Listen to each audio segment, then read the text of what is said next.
A wonderful old story is about the painter, Zi, who lived in the 8th century. The last painting made by him was commissioned by Tang Emperor, Xuanzong, to decorate a palace wall. The artist had hidden his work behind a screen, so only the emperor would see it. When the painting was completed, the emperor, Xuanzong, admired the wonderful scene, with forests, high mountains, waterfalls, clouds, men on hilly paths, and the birds flying. "Look, Lord. In this cave, at the foot of mountain, lives a spirit."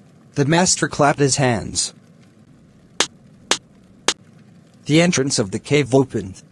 "The inside is splendid, beyond anything words can convey. Let me show the way, Your Highness." The artist entered the cave. But as soon as he entered, the entrance closed behind him. And before the surprised emperor could move, the painting vanished from the wall. No trace of Zi's painting was left, and he was never seen in the world again. Such stories played an important role in China's classical education.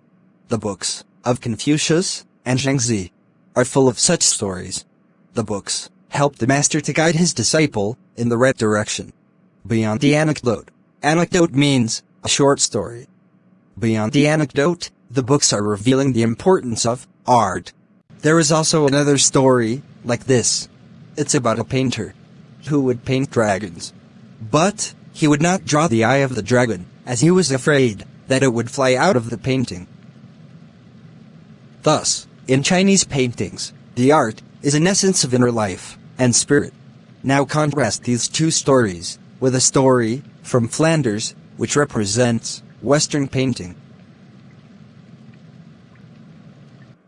In 15th century, in Antwerp, a master blacksmith, called Quentin Metzys, fell in love with a painter's daughter. But the father would not accept his son-in-law in profession of a blacksmith. So, Quentin sneaked into the painter's studio. On the latest painting panel, he painted a fly with such delicate realism that when the painter came, he tried to swat it away. But then he realized that it was a painting. The painter was really impressed by the blacksmith. He admitted Quentin as an apprentice in his studio. He married his beloved and went on to become one of the most famous painters of the age. This story illustrates that the form of art is trying to achieve a perfect, illusionistic likeness. Illusionistic likeness means the art just looks like a real object. This story illustrates that, in Europe, the art form is trying to achieve a perfect, illusionistic likeness. Whereas, the two Chinese stories illustrate that in Asia, the art form is trying to achieve the essence of inner life and spirit. In the Chinese story, the emperor commissions a painting and appreciates its outer appearance. But the artist, Zi, reveals him the true meaning of his work. The emperor may rule over his territory, but only the artist knows the way within. The word Tao has two meanings. One is the method. The other is the mysterious works of the universe. A European painter wants you to borrow his eyes and look at a particular painting in the way he saw it, from a specific angle. But a Chinese painter does not choose a single viewpoint. You can enter Chinese painting from any point, then travel in it. At a Chinese painting, you can travel anywhere. This is even more true in the case of horizontal scroll. In this, the artist slowly opens one section of the painting, and then scrolls it to show the other. This adds a dimension of time. The Chinese painter does not want to borrow your eyes, but he wants you to enter his mind. The landscape is an inner, spiritual and conceptual space. Which concept? The concept is expressed as shanshui. Literally, it means mountain water. Thus, shanshui means landscape. The two elements reflect the Taoist view of the universe. Taoist means Chinese philosophy. The mountain is yang, which reaches vertically towards the heaven. Yang is stable, warm, and dry in the sun. The water is yin, resting on the earth, fluid, moist, and cool.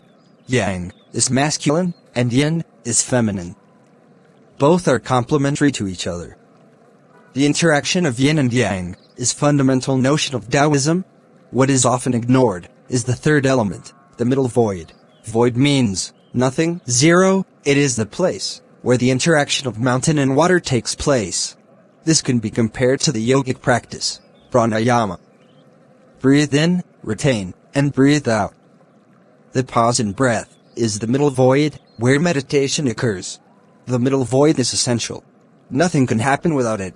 And that's why the Chinese painters give importance to the white, unpainted space in the landscape. Man has a fundamental role in the interaction. In the space between earth and heaven, man becomes the medium of communication. Francois Cheng says, man is the eye of the landscape.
French painter Jean Dubuffet raised the concept of art brut in the 1940s.